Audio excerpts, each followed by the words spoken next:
I've dropped my kid a couple of times. That's just like part of growing up, I feel like.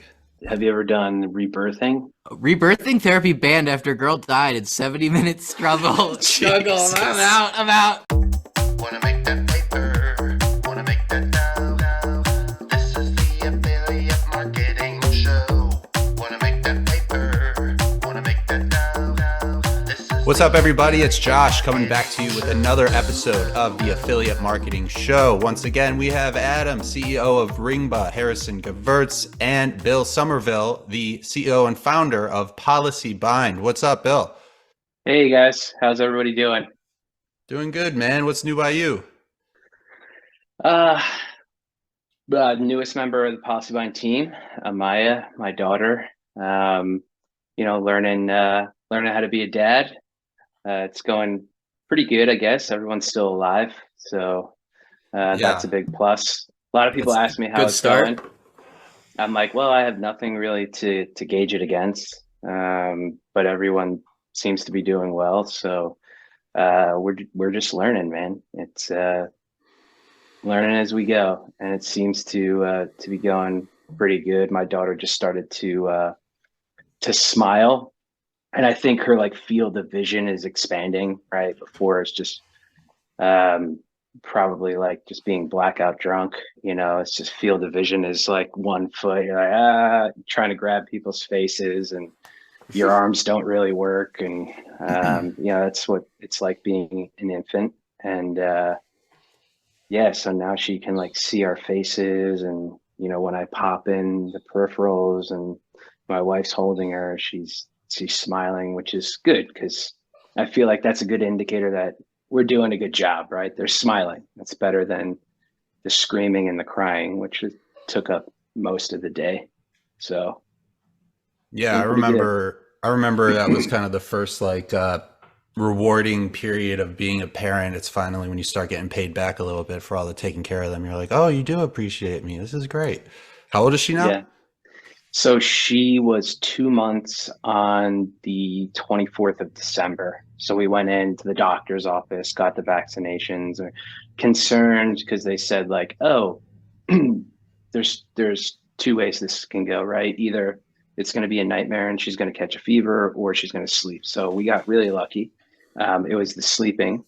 So she did a ton of sleeping on Christmas Eve, which was great. We just had super mellow Christmas Eve down at my in-laws' house. So very different from what we're used to, right? Like Irish kid from up in New Jersey, we have the turkey and the mashed potatoes and the stuffing. And then I married a wonderful Cuban Puerto Rican woman. So now it's like lechon and rice and beans. And like this is drastically different than what I'm used to. Sounds And tasty though. I'll tell you what, it is tasty. Like if you think turkey will put you down, man, like a big old hunk of pork, that'll do the job as well. So the kid, Well, the Bill, kid. speaking of tasty, I like your hat. Oh, thank you. I got a swap shop down in Fort Lauderdale. Somebody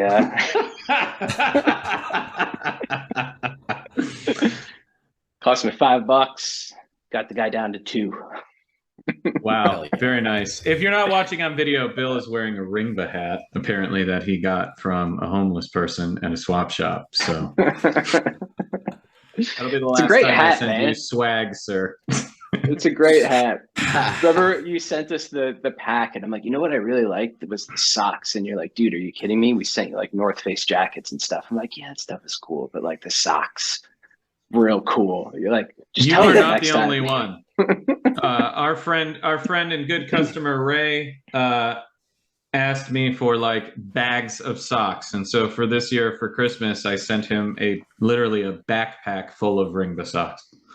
Nice. Nice. That's so like it's so funny, man. It's like, you get into the entrepreneurial space, and like your friends start to, create these companies, and the companies have success, and they build culture, and they get shirts and hats and stuff. And I went from wearing like brand name stuff to like my wife just laughs at me. She's like, Well, you know, like you wear like Ringba stuff and like all these other companies like gear. And I'm like, yeah, well, you know, like I I don't know the owner of Quicksilver, but like I know the owner of Ringba, and like it would be cool just to be able to like wear it out. And someone's like, well, what is this? And I'm like, well, you know. So your number one BD guy right here in South Florida. I'm like, well, do you have a couple moments to talk about Ringba? Like, let me tell you, my good buddy Adam and Harrison. So I So I like like it. it. You keep that up. Yeah, yeah, definitely. We're sending an invoice for that. So speaking of entrepreneurship, I know you guys at PolicyBind use EOS, and we just had an awesome conversation with Jason Akatif, and he suggested that we read Rocket Fuel, which it's only been a week, so I haven't really had a chance to read that book yet. But I know in some of our other conversations together, Bill, you've mentioned that the EOS, the Entrepreneurial Operating System, has really changed how you thought about business and how you run PolicyBind. And so I mean, I don't really know anything about this besides kind of a high level of what Jason told us. So maybe you can dive into what EOS is, why it matters, what it's done for your business. Like, teach us, sir.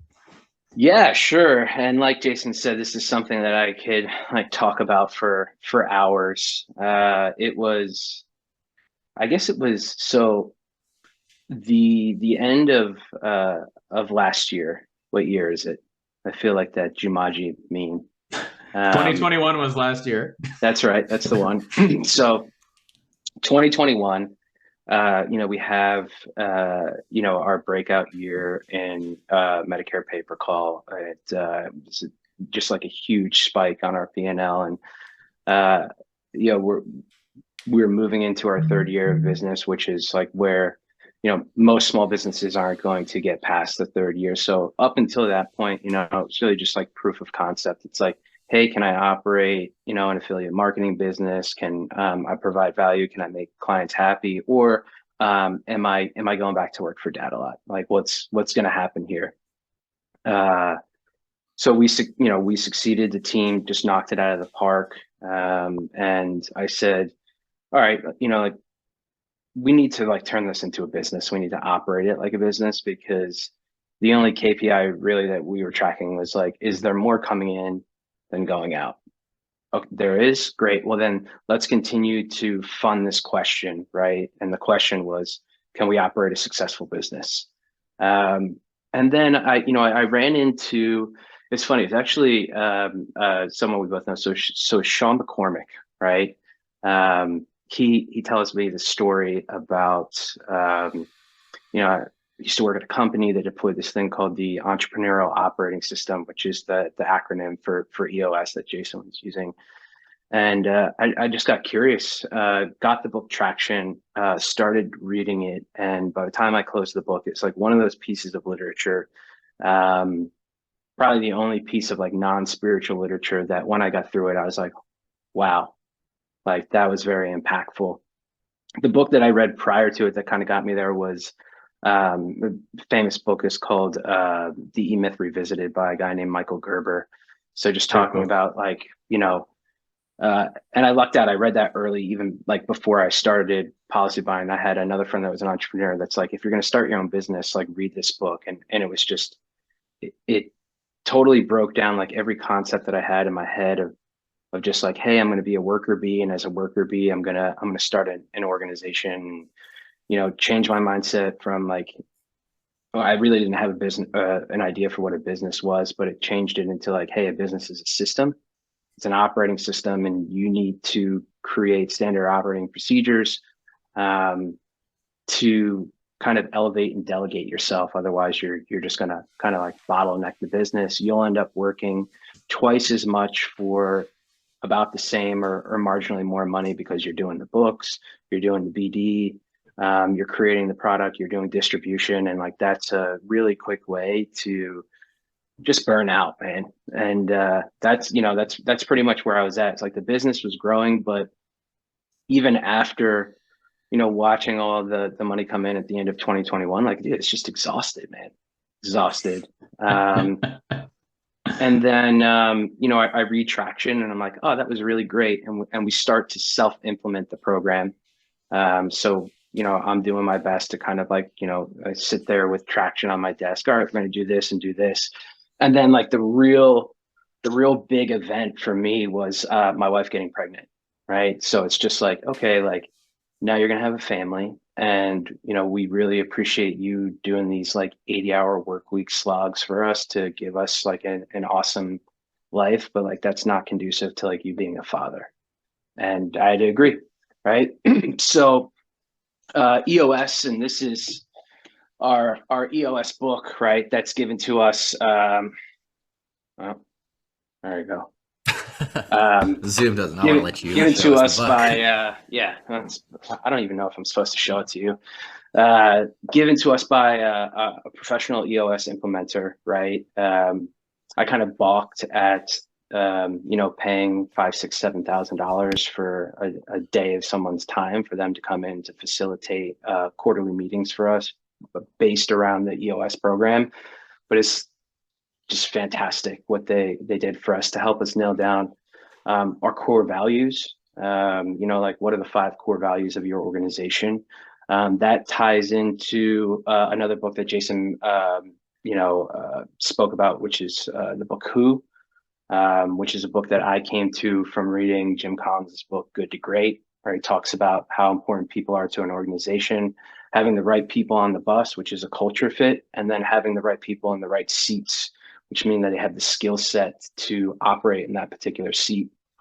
And then, also having a vision, making sure that, you don't have people rowing, forward and backwards. So we have a meme that we use on Slack. I like the meme from Seinfeld. Could I ask you about the vision? I actually had a question about it. Of course. I'm curious, before you began to implement EOS into your business, did you have a vision for your company, or was this something that you had to like craft when you began to implement EOS? So, yeah, I would say I didn't have a vision. I mean, my vision was just survival, right? Like I was working in a survival mode. Just to, like I said, just to see, like, can I do this? Am I a business owner, entrepreneur, operator, or am I just a better fit at being a salesperson, selling the calls, like working for a network or a big organization? Because quite honestly, man, like I made a really good living working for Dad a lot. Like the organization was awesome. Definitely instilled the entrepreneurial spirit in me. And like Jason was saying, like in his, I just watched it. That's why I want to refer back to what he said. Plus, like he's definitely like a mentor of mine and like what he's done over at A4D. But I have two comments and a question. First, Josh, please make sure to send Date-A-Lot a bill for the shout. Got it. Second, I think it's super important for listeners that are in business to truly understand what you said there related to who. And so this is a really powerful thing. And really what I believe Bill meant is you need to find out who, not how. Like figuring out how to do something takes time. You have to fail. You have to earn your experience to get good at something, and it takes your most valuable asset, which is time. Or you can start thinking about who can actually do what I need done, and how do I go find that person and convince them that our vision is something they want to follow. And so that was something incredibly powerful for me at a point in my journey as well. And I think it's really important to highlight all entrepreneurs at some point hit an inflection point where they start asking who, not how. And you can start asking that question from solopreneur forward. You don't have to wait and struggle. You can just go find the right people. And my question for you is what are the 5 core values that you guys actually put together for PolicyBind? Yeah. So wait, you don't have them memorized? No, honestly, man, like it's Oh it's no! Bro, oh man, I'm surprised. I'm gonna be honest. I'm surprised, Bill. You never had that shit.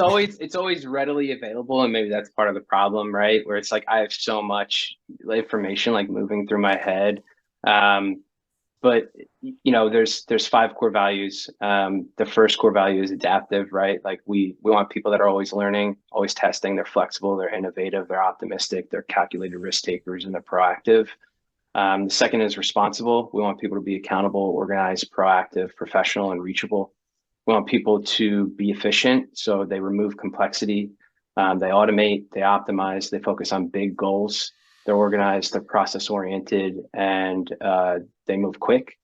The next one, which is kind of, this is on a lot of core values, but team player puts the organization before the individual. They're always helping, they're optimistic, compassionate. They're very patient, competitive, listener, encourages others. And then the last one, and this has been a big one on a lot of our job postings, and surprised, that this isn't on a lot of other people's core values, but fun, right? Like if I wanted to continue working for another organization, like I could have done that, but there was a time where things became less fun, and I was like, well, I want to try to recapture some of that fun. And we say, be a small talker. Humor is big for us. Be a connector. Be motivated. Be optimistic. Like just have fun. And when we do our quarterlies, the very first thing that we do with our EOS implementer is go over core values. So like, hey, do these core values still hold true? Like, because that's the backbone and the root. Like it runs everything. It runs how we operate the business. It runs how we hire, right? Because I've found that it's not difficult to find somebody with a particular skill set, right? Like I was talking to you, Adam, about a front end dev, right? Like, guess what? There's plenty of people that are front end developers, but if they're not adaptive, if they're not responsible or reachable, if they're assholes, if they don't work in an efficient manner, if they're not a team player, well, then, you just get like a rock star that comes in and is just like, like toxic to the environment. And then it just causes a systemic issue that it's just like, it just sucks the fun out of the room. And I've hired people that have had like awesome skill sets, and there was a time, PolicyBind got up to like, we had 10 people working at PolicyBind. Now we have 5. And I think I ended up like laying off like 8 of the 10 because they were just like lone wolves. Like they were not team players. They were mainly business development people. We created a culture of like, keep what you kill. Everyone's out for their own, yelling about leads and who gets what. And I was like, dude, this sucks. It sucks. And then, I spoke to Jason, like probably about 9 months ago. And he was telling me how important like non-revenue producing like people are in the organization, and how they can, how a COO, how an ops manager, how these like core people in the organization, that it's a little bit difficult sometimes to like put a number to them, but they're essential when it comes to making sure that like in the Army we would call like the tip of the spear is operating. It's like one of the craziest things that I ever learned, right? You've got like 3 million people in the United States Army, and that's because for every one combat soldier you have 10 support soldiers behind them. And that's what makes us the greatest army in the world, is like we can get letters from wives to the front lines before they can get bodies and bullets there. So it's like we're just like setting up a fob with like a McDonald's in the middle of the desert, and they can't even get fighters to the front line, and we're like eating a Big Mac. Like, you're late to the party, man. So is that where that check I wrote the federal government went? Seems like wise capital use, right? Most likely. Bill, I have a question for you. Have you been able to notice any tangible differences in the AEP timeframe for you guys compared to last year, when it seems like you were just implementing EOS, versus this past AEP? Has it really changed your business at its core? And have you noticed any major differences during one of your busiest times of the year now that you have this as part of your system. Yeah. And sometimes like I'm slow to see things, right? Like when you're in something, sometimes you're not going to notice it as quick as like outside people looking in. So like, like my wife, for example, right? She's just like, wow, it's amazing how your business is growing. And like, you seem a lot less stressed than you did last year. It's because like we had the saying for EOS is like, get a grip on your business, get a pulse on it. And, like we had weekly meetings. There's a section of the EOS called data, right? And that's basically just like, everybody has a KPI, everyone's responsible for it. And before we got an implementer, I didn't realize it, but mainly all of our KPIs were like what you would call lagging KPIs, right? So it's like we would miss a number and then go back and be like, shit, why did we miss this number? But by switching the model for KPIs from lagging indicators to leading indicators, we're able to see issues before they popped up. Like, hey, we have a supply issue, we have a demand issue, we have a distribution issue, and like it's only going to get worse if we don't sit down as a team and talk about it like openly and honestly. And a lot of the times, because I'm wearing so many hats in the business, like it's on me. It's like Bill's not making enough initial phone calls for new business, which is why we don't have enough master service agreements and insertion orders in DocuSign, right? And which is why we don't have enough capacity to send, to pull supply into. So I think that was big for us. It's like when we changed a lot of our KPIs from like lagging to leading indicators, and then started operating our business rather than looking in the rearview mirror to drive forward, like looking out the windshield and being like, there's a huge pothole up there, or there's a steep turn, like we need to slow down, or we need to do this or do that. It's like a proactive instead of a reactive approach. Yeah. That's what I'm getting from what you're saying. Yeah. Funny way to run a business proactively, right? What Only was if you like money. What was the greatest challenge when you were working, like when you first started working with the implementer? Sorry. What was the challenge? What was the greatest challenge that you kind of faced when you started this process? Man, there was probably a lot of challenges, but I was just, it's like Adam was saying, it's just like, you don't have to suffer. Like fortunately or unfortunately, like my story is like, I need the suffering to spur action. Like I wish I was the same way. Smart and I could be like, there's pain, I don't want to go through the pain, but I'm just like, like I'll take the pain because that's better than the unknown factor. And eventually, like, the pain became so quickly that when this EOS implementer was like, jump, I'm just like, well, how high?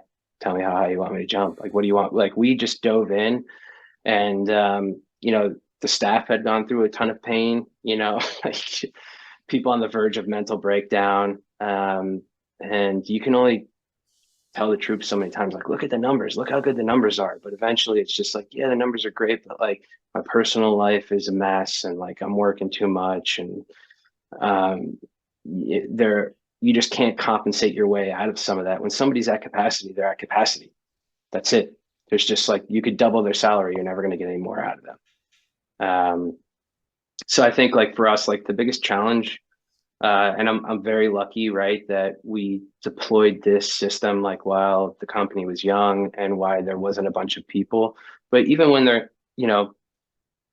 even though there wasn't a bunch of people in PolicyBind, it's still just like whenever you're deploying something new, you have to get, buy-in from the staff. And it's like, this is why this is good. This is how it's going to help, we'll grow the business, we'll work less. Our clients will be happier. There'll be, more transparency. And, we did it in small steps, and we saw the effect that was produced by it on a small scale. So like when we hired the implementer and we really went like head into it, the effect was just, like it was intense. And we have another consultant that we use. And this consultant is a student of a guy named Dan Sullivan, who runs the strategic coach program. And he's just like, he's mentored a ton of business owners across a bunch of different verticals, anything from like farmers to digital marketers to textile, whatever. And this guy, Gino Wickman, that wrote the book Traction, was Dan Sullivan's like #1 student. So it's like we have Traction, and then we have another consultant that actually works in our industry that went to strategic coach for the past decade. So he's able to take the strategic coach model and break it down for us for digital marketing. And then we put EOS in there as well. So it's like now we're getting strategic coaching and EOS with our implementers. And we, this year, like we spent a lot of money on consulting, but I'll tell you what I found, man, is that paid advice is much more valuable than free advice, man. Free advice, fuck, man, you get free advice from anywhere. And then you have to sit down with it and be like, is that good advice or is this guy an idiot? But paid advice, we vet the consultants. Who are you working with? What are you doing? Show us your success. And if they're squared away, they're able to do that. And we vetted these guys. I had like 3 or 4 EOS implementers that, we took through interviews, and, hiring is always, it's something that I'm learning a lot about. And this EOS implementer was a South African who came over to the States and helped build the Pandora jewelry brand from like 1 store in LA to like 80 stores down the West Coast into Mexico. And I was like, this guy, his name's Frank. I'm like, Frank, I need to hire these 8 players. They're going to be like 300 grand base salary and this and that. And he's like, dude, no, you don't. He's like, you don't need to hire those people. He's like, what you need to do is find somebody that has seen your story. Find someone that has taken, whether they're an account manager, an affiliate marketer, a COO that has taken a company from $5 million to $15 million. That's going to be your story right now. That's where you need to get. And then hopefully those people can grow up from 15 to 30 million, or you'll bring in new people. You'll have more revenue and more profits to increase base salaries and compensation, and find people that can move you from 15 to 30. He's like, but if you hire someone that's taken somebody from 100 million to 200 million, you're going to pay them a huge base salary. They're going to starve your business because they don't know what it's like to move something from 5 to 15, but they know what it's like to move from 100 to 300. He's like, so target those people that know how to take you from where you are to where you want to go. And that was like, when he told me that, it like blew my mind. And I was like, holy shit. I was like, that's great news for me, because I'm sweating paying somebody $250,000 base salary plus all this compensation. And, I can get these people at these younger organizations to come in and just be like, look at what we have, do you guys, I use EOS almost as like dangling a carrot. Be like, does your organization do this? Do they have core values? Do they have KPIs? Do they set goals for you? Do they compensate you, based upon like hitting these goals and growth? And they're like, no, they don't have any of this. And I'm like, well, welcome to an efficiently worked out organization. And this is what it's like. And like, let's grow it together. And they're just like, I'm in, let's go. So I and like I work with bigger companies, and just to find out like how foobarred they are, man. They just like have none of this, and I'm just like, man, how do you? What's your KPI? True. And we do that. I do that in the interview process. I'm just like, hey, in this particular role, like, how was your success measured? They're like, guy came into work every day. I'm like, are you fucking kidding me? Oh. Really? They had no KPIs. Terrible. I'm like, okay.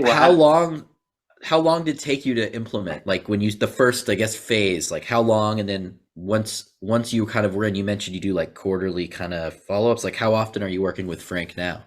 Yeah. So on the 3rd and the 4th, we'll have our annual planning session. So it's a 2-day event. The first day, what we'll do is look at our 5-year plan, and then make sure we're trending for our 3-year plan, and then take our year plan and make sure that we create a good year plan for 2023 to trend into our 3-year plan that trends into our 5.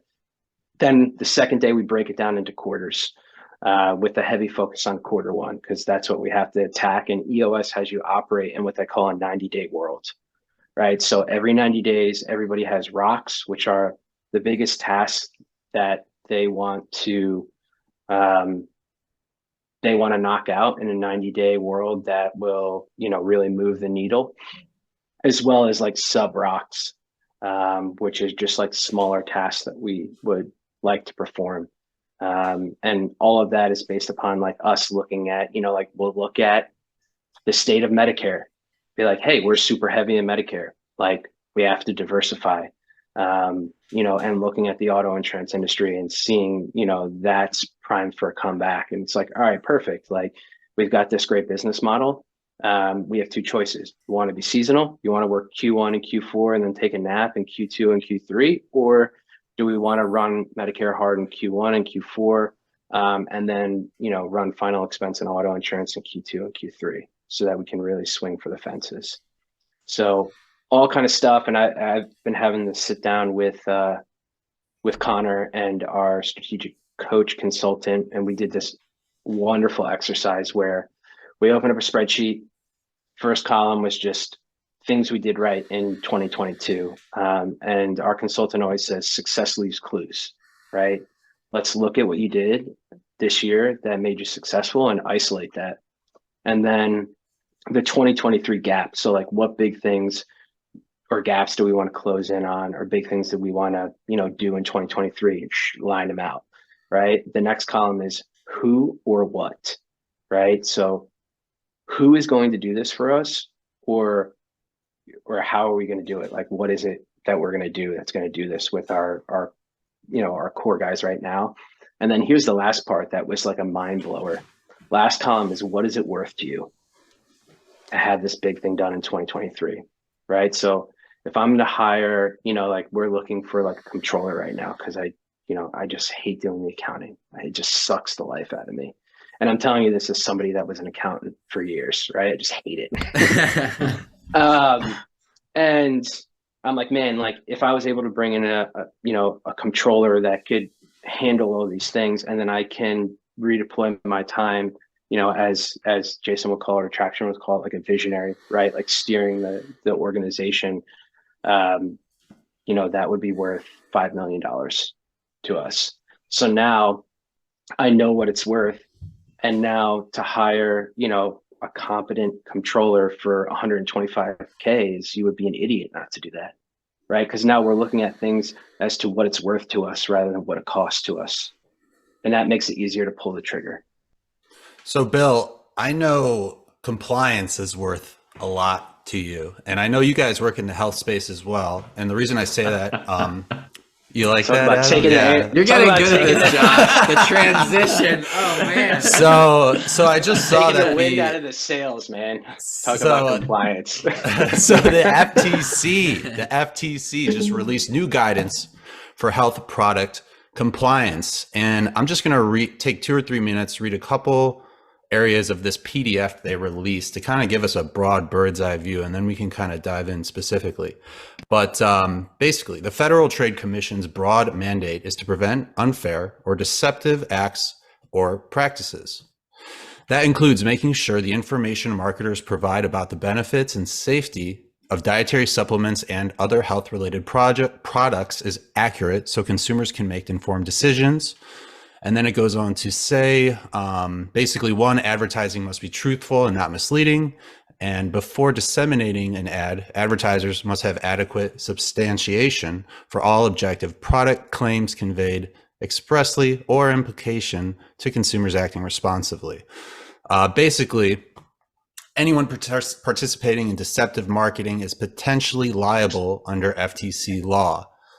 They've taken action not just against product marketers, but also in appropriate circumstances against individual owners and corporate officers of the marketer, as well as ad agencies, distributors, retailers, catalog companies, infomercial producers, expert endorsers, and others engaged in deceptive marketing and promotion. Then it goes on to talk about the remedies they can seek, financial, reaching back out to the consumers to, explain the deceptive advertising that has taken place. But Bill, just from a bird's eye view, like, what are your thoughts on this related to the health space? And what do you guys do in terms of compliance to avoid having to deal with the FTC and and having to deal with anything related to this new, regulation and all the information they just came out with?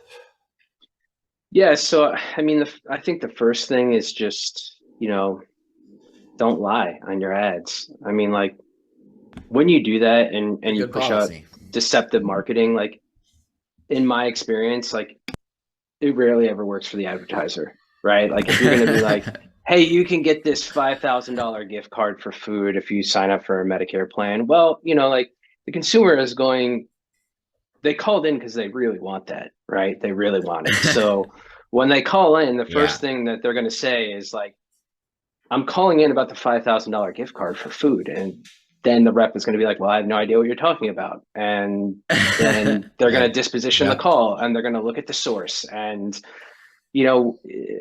we're not in the health insurance space for, a short time or a good time. Like, we want to make a business out of this. And I think working with our affiliate managers and, providing them with transparency and looking at it as a partnership and being like, hey, here's what we would like to put out to market. Could you please take this and run it through your process, either internally or externally through CMS and, the HPMS portal for opt-ins for carriers. And it is interesting, like, again, sorry to keep on harping on EOS, but like in Q2, when we brought up issues, we're like, what's a big issue? And I'm like, man, this whole entire like compliance thing, I feel like they're really going to do it this time, and yes, they did. Right. And it wasn't just about having a SMID, right? It was about having carrier opt-ins, which is a whole different animal. It's very difficult. And it took a lot of time. I had people call me up in September being like, how did you get through compliance? And I'm like, that's a great question. How I got through it was I started in May. That's how we did it, and government efficiency at its best right there. Yeah. And, it was an unpleasant experience. It's definitely on our roadmap to hire somebody specifically for compliance, because I don't like doing it. But I know it has to be done, right? And luckily or unluckily, a lot of our competition did not get it done. And as a result of that, like, we drastically overshot our revenue numbers this year because we ingested all of their caps. And that was awesome, right? It was just like, hey, we talked about this as an issue. We realized that we needed to take action, and we came together as a team, came together with our partners, showed them what we wanted to run, went through iterations and iterate. Like, I had email chains with company logos in them that were so long that they were crashing my MacBook Pro. Like, I would open up the email chain and it would just be like, nope, and have to start a new email chain on the same compliance piece that we've been working on since May, and now it's August. But I think, like, you communicate, you give that transparency, and just know that, like, these people want the calls, right? Like, we understand that there is an attorney or that there's a government entity that doesn't want consumers lied to. And I understand that, man. I mean, like, we're all around the same age, man. Like, the people getting these Medicare plans are our parents, right? Like, I don't want somebody lying to my mother and father. And if you're a good marketer and you know how to use words and you know how to use creative, like, you can make it work. It wasn't as good as 2021, man. We were seeing like 300% margins on calls, Wow. but it was still good enough to make it work and make it work really well. And a lot of things, that we did too, and in Ringba, using tagging features, we were able to take every single angle that you could think of for Medicare. So OTC, flex, dental, and grocery angles, right? The only one we didn't get approved and pushed through was the Part B give back angle. We're able to get every single, we call them the big 5 angles in Medicare. So we were able to get 4 of the 5 angles approved, then use Ringba's tagging to tag the different angles. And then, our awesome COO, Connor, who is like a genie with SQL and Tableau, is able to come in and then pull that data so that we can make visual charts of just like, hey, client, like you do well with the dental angle. So we're going to cut out flex and OTC from you, just send you dental and grocery that you work well with. And then, scale that out internally. And then also the traffic we're taking from our partners, just to say like, hey, we have allocation for dental. And then share, what we were pushing internally that worked well, to our partners, and just made it real easy for our affiliates. Like, just do this, make it better, but start there. Because if my business manager goes down, what we don't want to happen is I don't want my partners, advertising partners, to reallocate that cap. That was another big win for us too, is like some people's business managers went down. We ended up filling, like last year, we filled 80% of our allocation. This year, we filled 140% of our allocation. How did we do that? We filled our cap by noon, and then we begged for more. So like, listen, we're pumping. We got 300 calls live. You can wait for your other guys to fill it. Maybe they will, maybe they won't, or you can have one in the hand rather than two in the bush, and we could fill it right now. Or I could turn the campaigns down. And 9 times out of 10, they're like, fill it.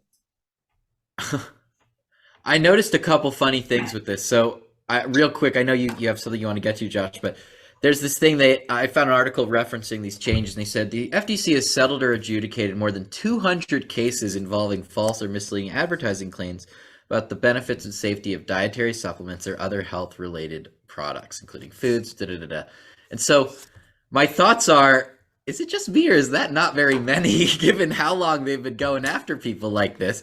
And then I have two notes and one fact. So I wonder how much they spent on 200 cases. I wonder how much they collected and or returned to consumers. I'd love to know the CPC, the cost per case. And it's just interesting that that's how much work they've gotten done with 1,200 employees, a $300 million budget. And just to give you a sense, they have a $300 million budget, but I believe it was 2019. They collected about $90 million in penalties. So I wonder what they're actually going to do with these rules or these changes. It's a lot of fluff, in my opinion. Well, Harrison, I am with Bill here 100%. Consumers should not be lied to, especially in sensitive areas like Medicare, where it's government funded. 100% on the same page. Also, we'll do a short disclaimer. I know Josh loves them. I am not a lawyer. Get your own legal device. For fuck's sake, hire a lawyer. And so, but I read this document, Harrison, and if you're going to follow this down to the details, it's essentially a recipe for never selling a product ever. I thought the same thing. I read 80% of it. I'm like, I thought these were the rules already. Like, what? Yeah, so here is one of my favorites. It's example 44, and it says, the advertiser of an herbal tea makes the claim, ancient remedy used for centuries to aid digestion. There is no scientific evidence that it works. That is their suggested ad copy, where if you have an ancient remedy used for centuries to aid digestion, and my wife is an immigrant from Asia, and she drinks a lot of tea, and she's actually a certified tea master, and she used to own a tea company. And this is normal in Asia to use tea when you have digestive issues. Like, this is no surprise. This is no crazy claim or whatever. But according to the document, they want you to write, there is no scientific evidence that it works. And then they also say, if, however, the ad also includes a testimonial from a customer who says the tea provides instant relief for her upset stomach, the testimonial detracts from and may overwhelm the qualified nature of the claim. In that case, the net impression the ad conveys to consumers, it is likely that the tea is effective for upset stomach or digestion, a claim that must be substantiated by competent and reliable scientific evidence. So you can take a tea, which is just known by default to help with digestion, slap a label on it in the same font size immediately after that statement that says there's no scientific evidence that it works. And if below that you put a testimonial from a happy customer that left you a legitimate review on your website that says the tea was great, it helped with digestion, Now you may have to substantiate that testimonial with a scientific study or reliable scientific evidence in a controlled environment that the tea helped aid in digestion. And so I read this and I was thinking to myself, like, look, 100% with Bill, we should not be saying that people should get like free $5,000 grocery gift cards for redoing their Medicare. That's crazy. But to say a tea helps with digestion and then to literally tell everyone there's no scientific evidence, that's not enough as a disclosure. I don't know where a marketer goes with this. Like, how the fuck? It's overly aggressive. That's why I want to really chime in with sense. example 40 here, just to piggyback off of that. You know, they say, quote unquote, even saying something like results not typical doesn't cure the deception. And I'm just thinking, like, every time I'm watching TV or looking on an ad, like, this is one of the main things I notice is, like, they list off all these things and they go, results may vary, or like anything like that. So I feel like this is going to be a game changer in terms of how people promote products in this space. Do you see it affecting what you guys are doing at PolicyBind, or do you feel like it's not really going to affect it too much? I mean, I did a quick, keyword search on, how many times they mentioned Medicare in that document, and it came back 0. So you're good. Well, you're getting your own special document. That's yeah, there's a special document. I mean, like, it seemed to be mainly like, Nutra kind of, stuff like that. And yeah, I mean, like, just it's.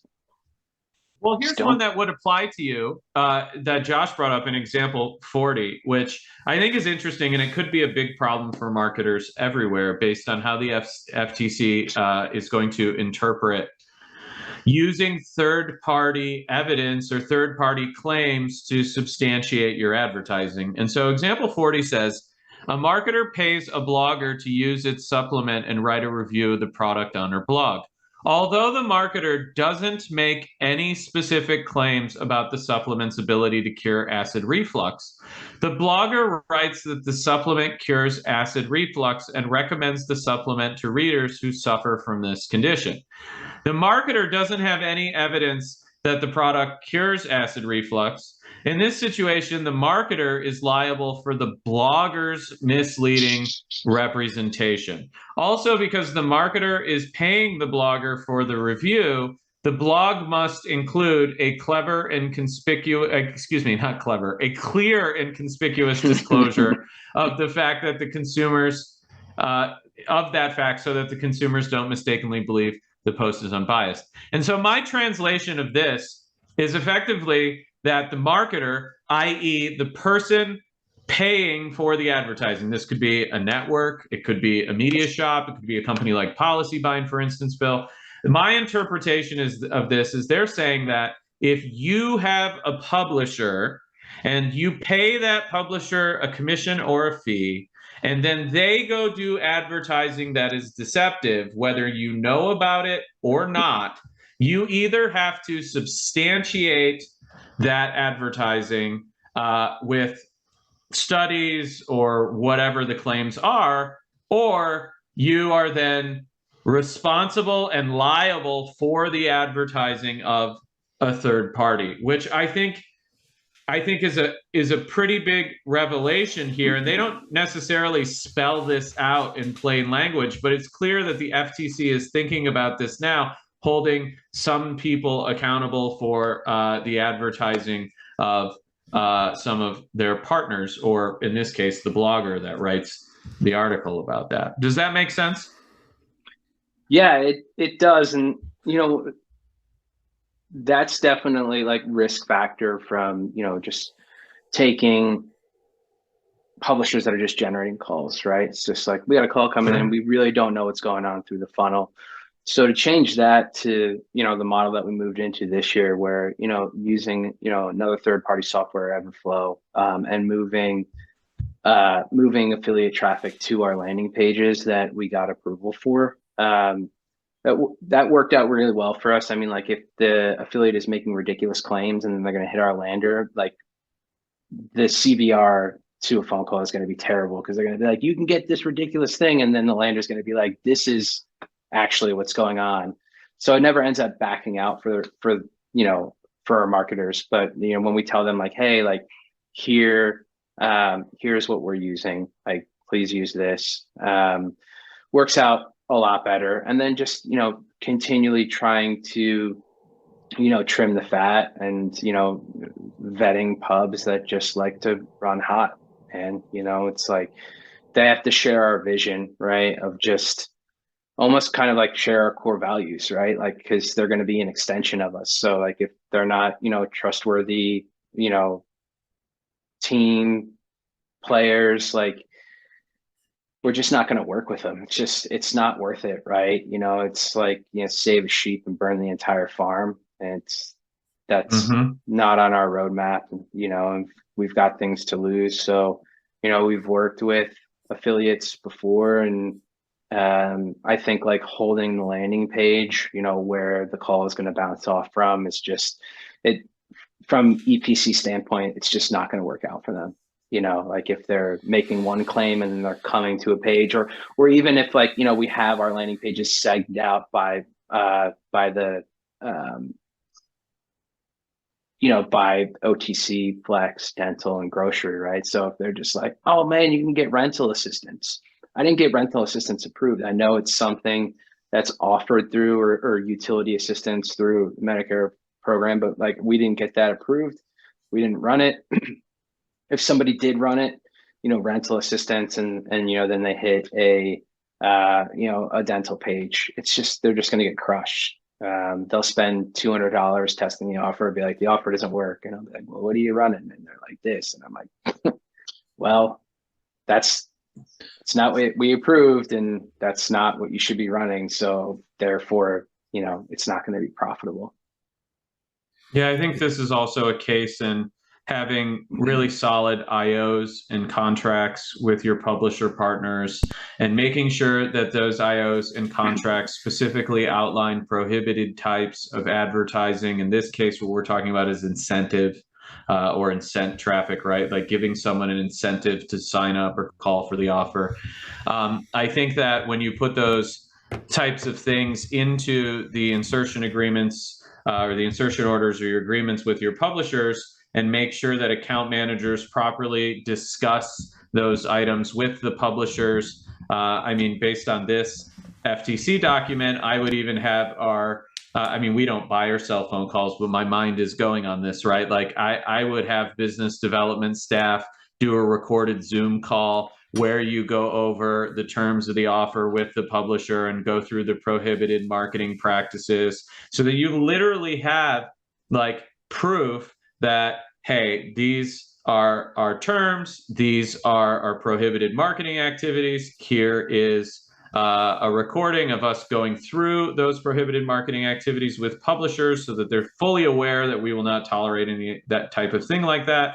And then also getting them to sign the agreement. And then if anything ever comes out that's disputed, right? Like maybe someone receives a bunch of phone calls, they don't back out for the advertiser doesn't want to pay, you review the phone calls and see that they don't meet your terms and conditions, and it ever comes down to a payment dispute, you have your insertion order, your agreement that's signed, the recording of the review of what's allowed and what's not allowed. And then you're not really having a dispute with anyone at that point.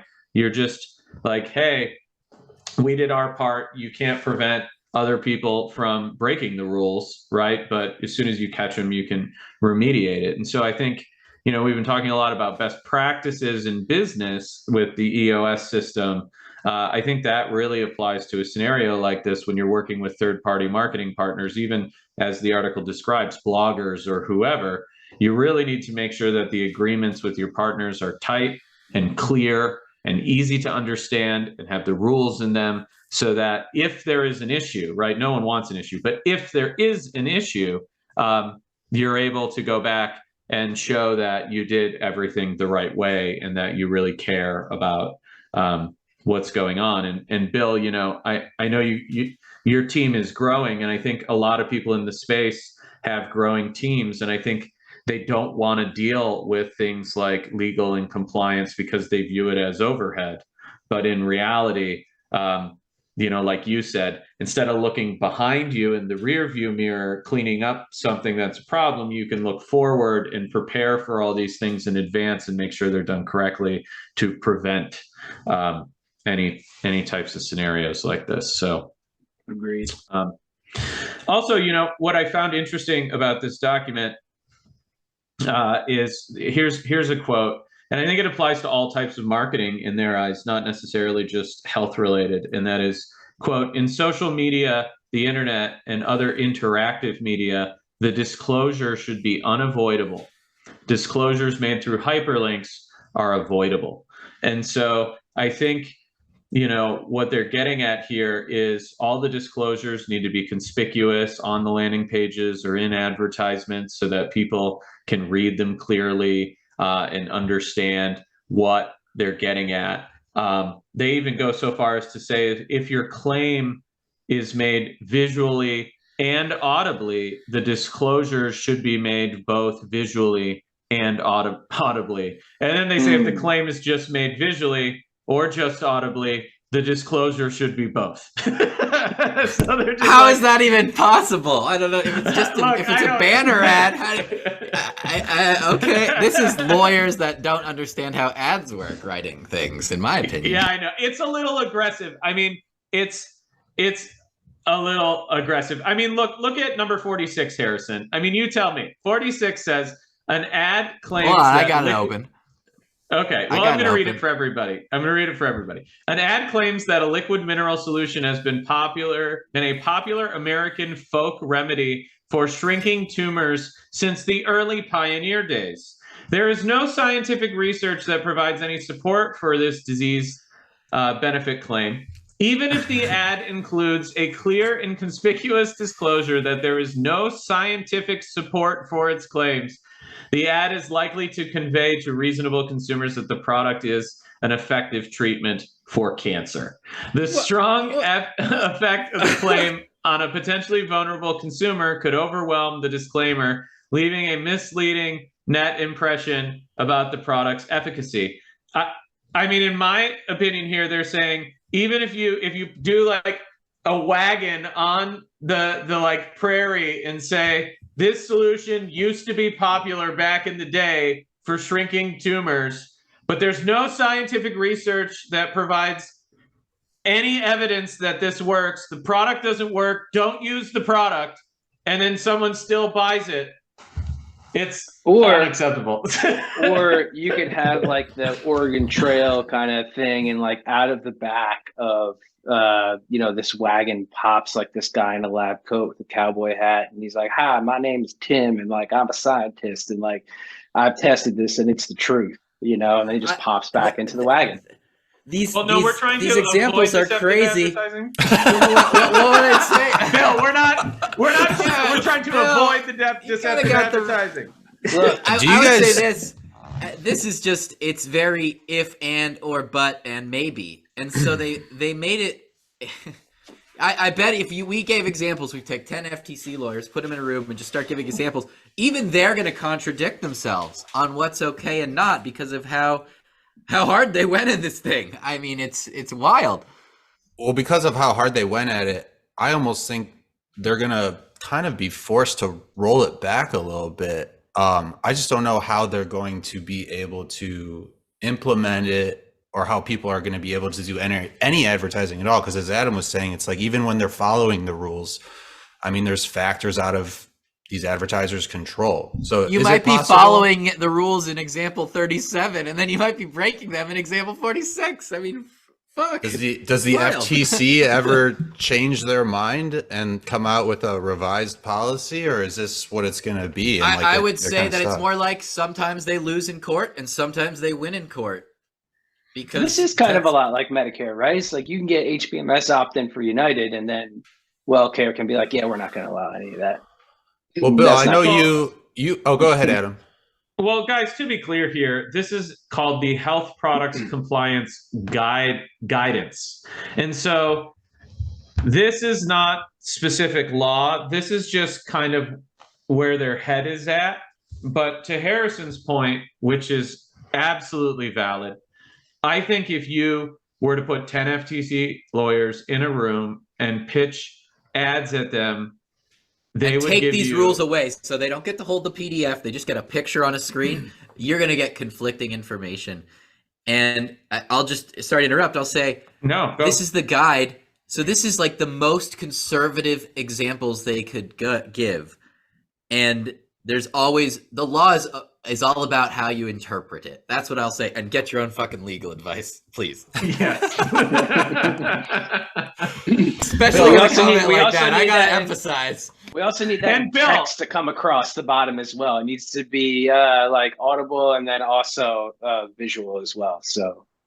And Bill, we know you didn't do your homework here, because example number 1 is a brochure for a weight loss product shows images of doctors in white lab coats.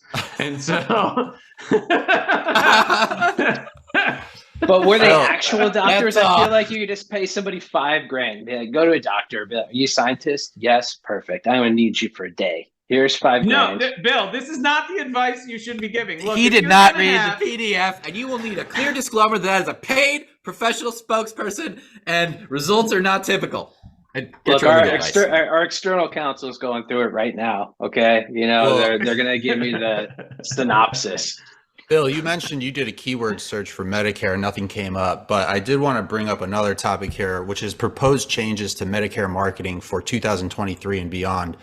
Before I have Adam kind of break down all of this, I do want to read this brief summary they have on the Federal Register, which is the daily journal of the United States government. I was about to say we should probably build the United States government after this episode, but this proposed rule would revise the Medicare Advantage, Medicare prescription drug benefit, Medicare cost plan, and programs of all-inclusive care for the elderly regulations to implement changes related to star ratings, medication therapy management, marketing and communications, health equality, provider directories, coverage criteria, prior authorization, passive enrollment, network adequacy, identification of overpayments, formulary changes, and other programmatic areas. So, Adam, can you break down what this all means, how it relates to CMS IDs, and give us all who have no idea what that actually means a brief synopsis to put it in layman's terms?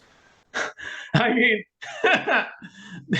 it would take me a year to explain half of the regulations that are in here. I think the reality is the government is trying to figure out what is important to them when it comes to Medicare marketing, and they're doing it in a very reactive way.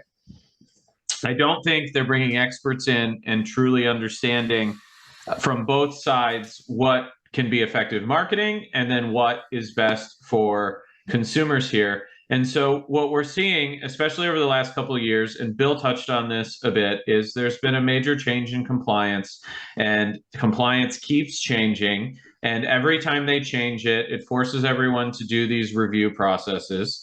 Also, it forces everyone to try and figure out all these regulations over and over and over again. And so you get a lot of disparities between opinions. One compliance attorney is going to give you an opinion that's different than another compliance attorney. A different carrier may be okay with certain ads, but the compliance team at another carrier may not be okay with the ads. And that's what happens when there's really cumbersome regulation that isn't clear. You get all these differing opinions across a whole bunch of different organizations, all essentially selling the same government regulated product. And so marketers are in a position where they have to try and figure out the rules, which are not clear, and then they're not standardized and they constantly change. So it's like playing soccer with the goal moving constantly. Like you never know where the goal is going to be. You're trying to get the ball in the goal, but you don't know where it's going to be. And then if the other team looks at you, the goal moves again. Like it's just, it's almost an impossible task. And we talked to a lot of customers at Ringba about this. Obviously there's a lot of Medicare marketing that gets done, and they all kind of have the same feeling, which is they want to be compliant. They want to do a great job, but it's so complicated that it's really hard for them to do so. And so now the government is coming out with more specific regulations, which I think are good, but at the same time, I also think that they're going to be a little bit too stringent for people to comply with. And a good example of this is, here's a quote. We propose adding that print advertisements must have the marketing organization's Part D sponsor or marketing names in 12-point font and may not solely be in the disclaimer or fine print. And we use the phrase fine print as it is generally defined to mean printed matter in small type or in an inconspicuous manner.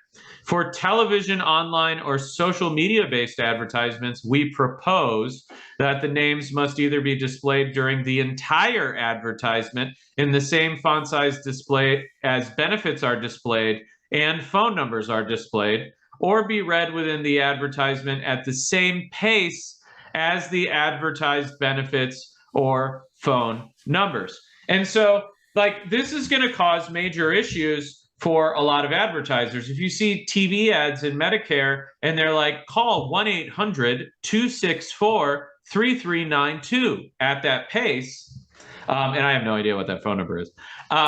Someone's about to get blown up. Yeah.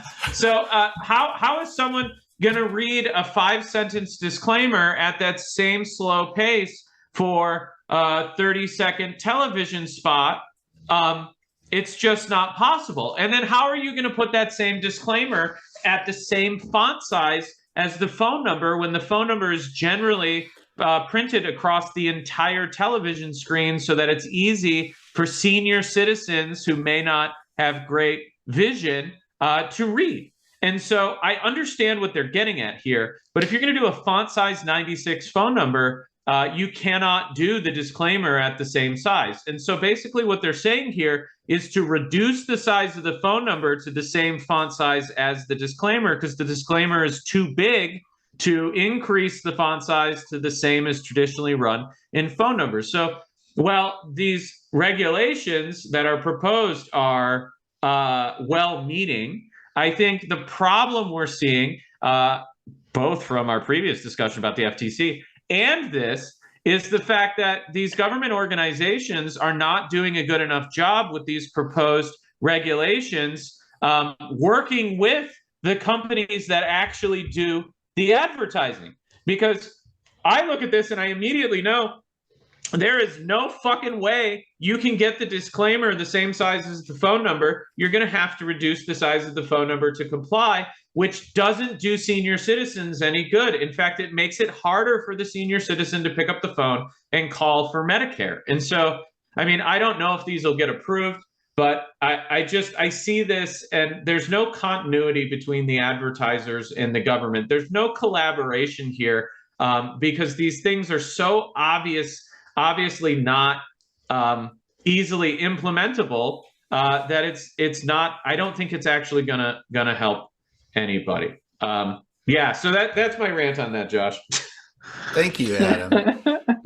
Bill, I know we briefly talked about CMS IDs related to this, and you were telling me you didn't have one, and that basically your partners are the ones who are responsible for that. But can you elaborate on that, as well as how HPMS approval is really where you put your focus over that?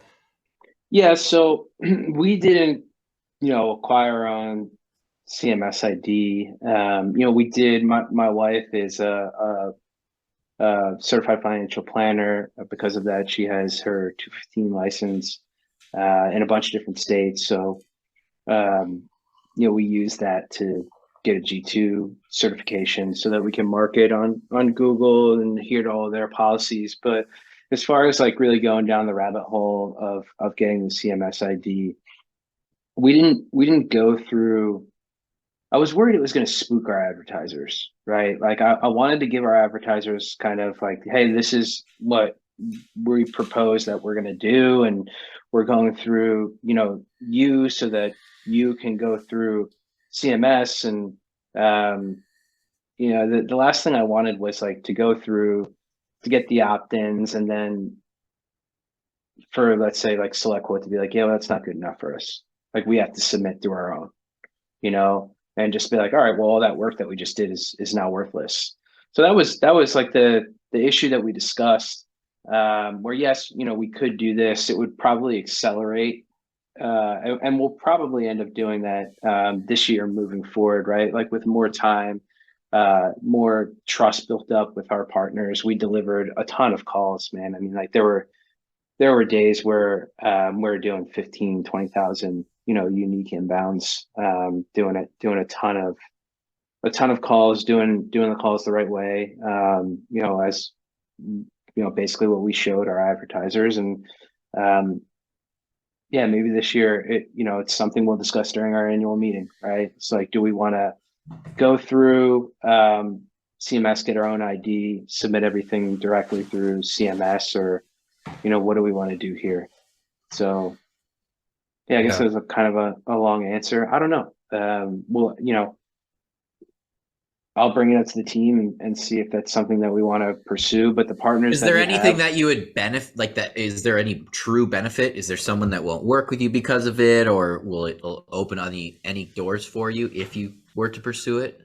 So we had one partner in particular that we ended up not doing business with, this AEP that we did a ton of business with last AEP, and they wouldn't accept this. They would be like, nope, we want you to do this, we want you to do that. They even got to a point where they said, hey, we want you to put our company logo on all of your marketing. And I was like, no.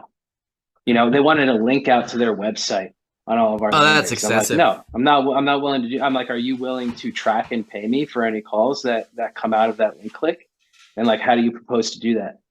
And they're like, well, we have our IMO that we submit everything through. And I'm like, I know your IMO because I'm submitted with them too right now. So like, why won't that work for you? And they were just like, we're not going to do business. And I'm like, that's probably for the best. and we did it. What, and this is a question for you and Adam, and I'm not an expert on this. I know that there was definitely some compliance changes that happened after the 2021 AEP. So I guess, how would you say that these post 2022 AEP changes like measure compared to last year's changes? Like, is this like a nothing burger? Is this a drastic change compared to when they made changes after last year's season? Or is it kind of par for the course? Like, yeah, they just make minor modifications. They see who is an asshole and they clear those up, but it's nothing breathtakingly changed. So we're still reviewing all this, and we have other guys that are big in the Medicare agency that are also reviewing it, like with their external legal. So we're good. We're not really making any changes other than, changing some copy on our site to include verbiage about the special enrollment period as opposed to the annual enrollment period. But other than that, we're going to keep on pumping. I mean, most plan changes come out prior to AEP. So the plans are basically going to be the same for Q1 SEP. So there's no, numerical values that we need to change on it. Moving from like, hey, you can get $900 a year for healthy grocery to, oh, wow, like, it's moving from 900 to 1200.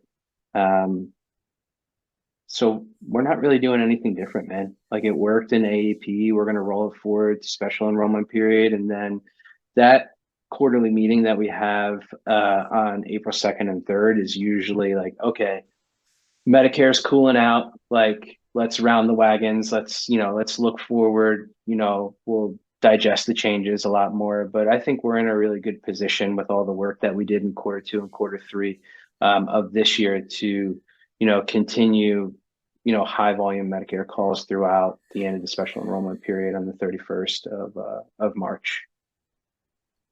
Adam, did you want to chime in on that too? No? Okay, Get cool. a lawyer.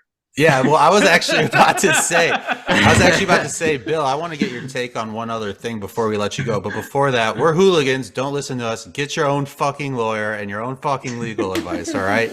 But Bill... We need a soundboard where you just press the lawyer and it's like, get a lawyer! Bill, we want to revisit Health IQ real quick. We really hit it hard last week, but what the fuck's going on over there? And is it impacting PolicyBind? And if so, in what way? Yeah, I mean, it's impacting us monetarily, right?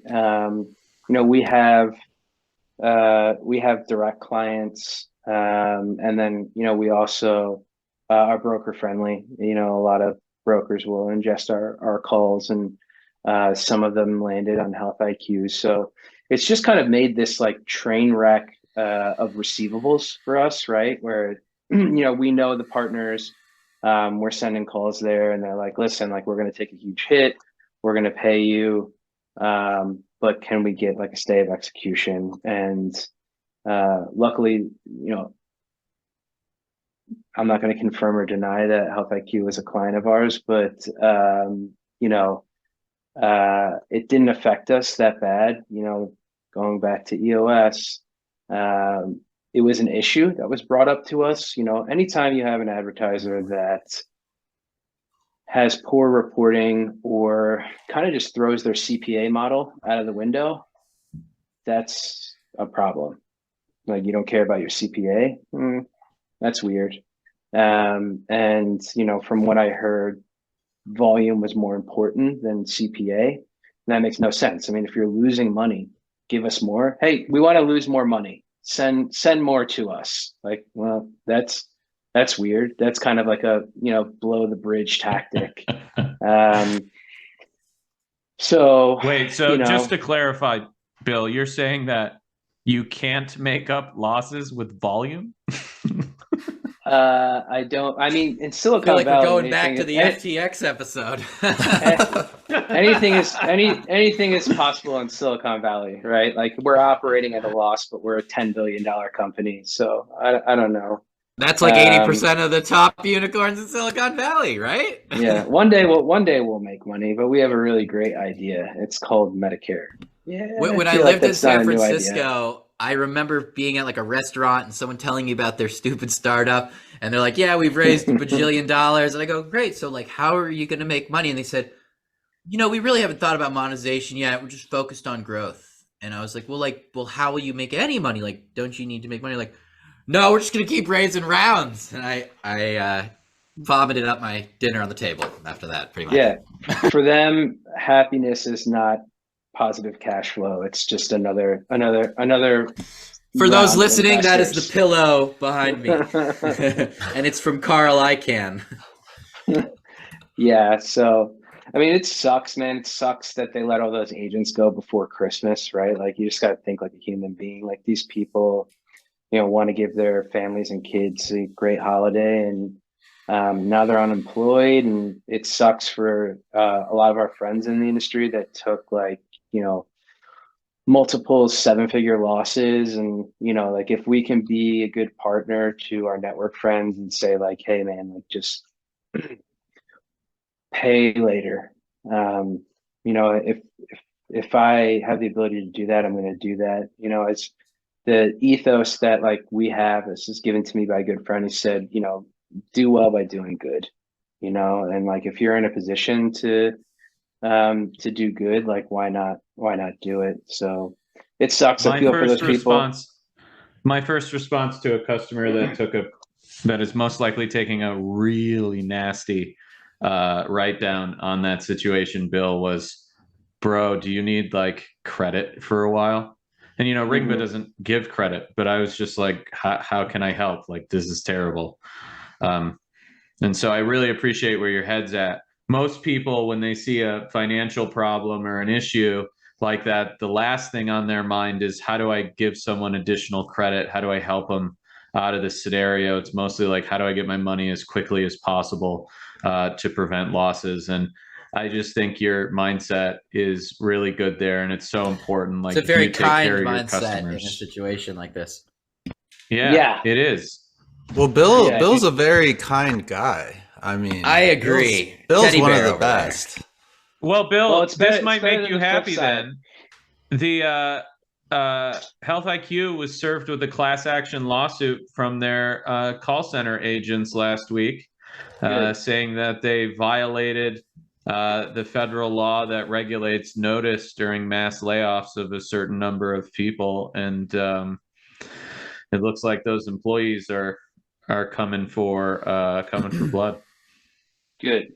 And I hope they get it, man. I really do. It sucks. It sucks to be lied to. It sucks, I mean, it just sucks, man. It really does, and like, I'm super fortunate. I'm in a very fortunate position. And, like